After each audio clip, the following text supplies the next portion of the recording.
اعوذ باللہ من الشیطان الرجیم بسم اللہ الرحمن الرحیم. محترم سامعینو، ونی بوټي دا د الله تعالی ولا یو عظیم نعمت ده.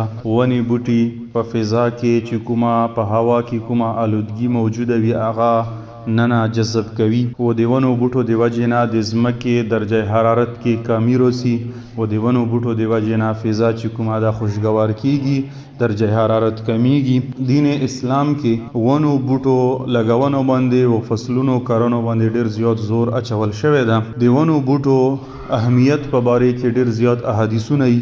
زه تاسو په مخې کې د حضور نبی کریم صلی الله علیه وسلم یو فرمان عالی شان ذکر کوم. د حدیثو کتاب الادب المفرد کې دا حدیث موجود ده او حدیث نمبر دا 479. په دې حدیث کې حضور نبی کریم صلی الله علیه وسلم مبارک فرمای ان قامت الساعه چې د قیامت والا ټیم راشي، قیامت قائم شي، و بيد احدکم فصیله او تاسو کې د چا په لاس کې یو بوټی وي چې هغه لګول غوړي لګونو د پر هغه بوټی په لاس کې نیولې وي، فإن استطاع الا يقوم حتى يغرسها، نو که هغه سره دوره ټیم وي هغه دا طاقت لري چې زه د قیامت قائمېدو نه مخکې د بوټی ولګوم، فليفعل، نو پکار ده چې هغه بوټی ولګوي. سامعینو، حضور نبی کریم صلی الله علیه وسلم په دې حدیث کې د بوټو اهمیت پته لګي چې بوټو څومره زیات اهمیت ده، ځکه چې حضور مبارک فرمایي چې قیامت قائم شو، د قیامت ټیم راغلو او یو انسان ده چې د هغه په لاس کې بوټی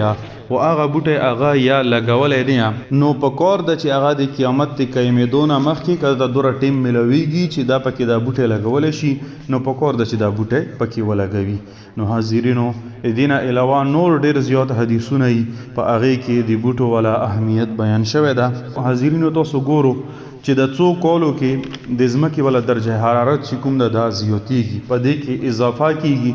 ځمکې درجه حرارت دغه اضافې ته چې د ځمکې کې درجه حرارت زیاتیږي، ګرمي زیاتیږي، دې ته ګلوبل وارمنګ یي. مو ملک ته ګورو پاکستان ته یا د پاکستان سره ګرد و نوا کوم ملکونه چې هغه نن سبا د دغه مسلې والا شکار دي چې دې کې د ځمکې والا درجه حرارت چې کومه دې کې اضافه کیږي. دې مین وجه دا چې مو لګیا یو بوټي ختمو، بوټي کټ کوو، جنگلات ختمو، جنگلاتو کې آبادی کیږي، غرونو کې بوټي کټ کوو، د بوټو د کمې د وجې نه، د کټای د وجې نه مو د دغه مسلې شکار یو. او موږ نن سبا کې وګورو په پاکستان کې ګرمي ډېره زیاته شوې، نو د ختمېدو دپاره مو ته پکار ده چې مو بوټي ولګو، چې څومره ډېر بوټي مو لګولی شو نو پکار ده چې مو بوټي ولګو په خپلو کورونو کې، په خپلو سکولونو کې، په خپل ګرد و نوا کې چې کوم ځای کې مو استطاعت راسي چې مو بوټي ولګو.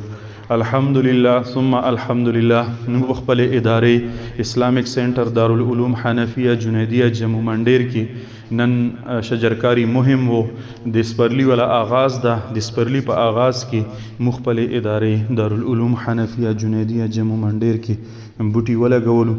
په دې ادارې کې استادانو هم د خپل نامې والا بوټي ولګولو، د چې څومره طلبه کرام دي ټولو طلبه کرامو د خپلو نامو والا بوټي ولګولو په دې ادارې کې. او د هغې نه علاوه هغه خلک چې د مو ادارې سره مینه محبت سوتي، د مو ادارې سره لګاو سوتي، هغه هم راغلو مو په ادارې کې د خپلو نامو والا بوټي ولګولو.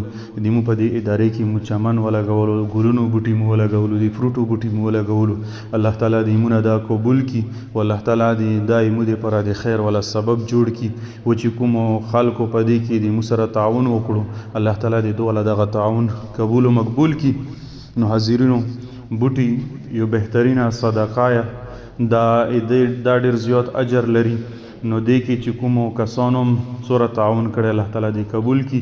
تاسو په د ویډیو کې هم لیدی شو چې په د ویډیو کې اساتذه کرامو، طلبه کرامو او د ادارې سره محبت لرونکو خلکو په دې کې بوټي ولګولو. نو موږ ته هم پکار ده چې مو په خپلو کورونو کې، په خپلو ادارو کې، په خپلو سکولونو کې، په خپلو مدرسو کې بوټي ولګو، ځکه چې دا اسلامي تعلیمات باندې عمل کول ده. او دغه بوټو د وجې نه مو د ګندګي او د ګلوبل وارمنګ د نقصاناتو نه بچ کېدی شو. او دغه بوټو د وجې نه د مو والا ماحول چې کوم ده دا خوشګواره کېدی شي، دا ښایسته کېدی شي، په بوټو باندې ماحول ښایسته وي. نو مو ته پکار ده چې مو څومره زیات بوټي لګولی شو ولګو.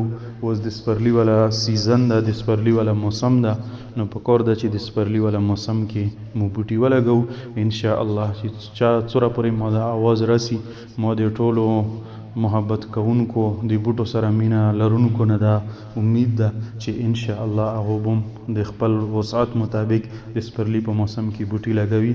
واخر دعوانا ان الحمد لله رب العالمین والسلام.